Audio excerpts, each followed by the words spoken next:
রোহিঙ্গা অনুপ্রবেশ, মিয়ানমার সংকট, আসন্ন জাতীয় সংসদ নির্বাচন এবং সীমান্তের নানাবিধ বিষয়কে সামনে রেখে সংকটকালীন সময় পার করছে সীমান্তের অতন্দ্র প্রহরী বর্ডার গার্ড বাংলাদেশ বিজিবি। এসব বিষয়কে সামনে রেখে এবার বিজিবির সাথে যুক্ত হল ১০৪তম ব্যাচের নবনিযুক্ত সদস্যরা, যারা সাতকানিয়ার বায়তুল ইজ্জতে কুচকাওয়াজের মাধ্যমে দেশমাতৃকা রক্ষায় শপথ গ্রহণ করেছে।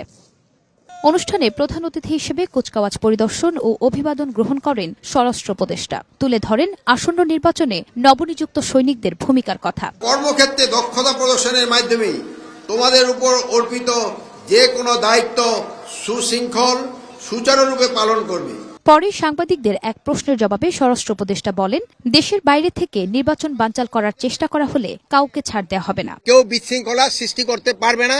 আপনারা যদি সবাই সহযোগিতা করেন, নির্বাচন খুব শান্তিপূর্ণভাবে হয়ে যাবে। স্বরাষ্ট্র উপদেষ্টা আরও বলেন, মায়ানমার ইস্যুতে আরাকান আর্মির ছোড়া গুলি প্রায়ই দেশে এসে পড়ছে। তবে আরাকান আর্মি অবৈধ, তাই তাদের সঙ্গে কোনো যোগাযোগ করছে না বাংলাদেশ। কোনো কিছু হলে আমরা প্রতিবাদ জানাই মিয়ানমার সরকারকে, বাট আরাকান আর্মি যারা এখনো বর্ডার আছে তাদের তো আমরা এখনো বৈধতা দেই নেই।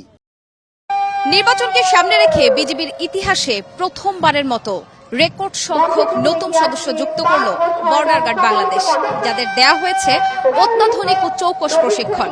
চোরাচালান ও সীমান্ত রক্ষায় এরা আরও বেশি কৌশলী ও সুসংগঠিত হবে, এমনটাই প্রত্যাশা স্বরাষ্ট্র উপদেষ্টার। চট্টগ্রামের সাতকানিয়া থেকে নুসরাত শারমিন, বৈশাখী সংবাদ।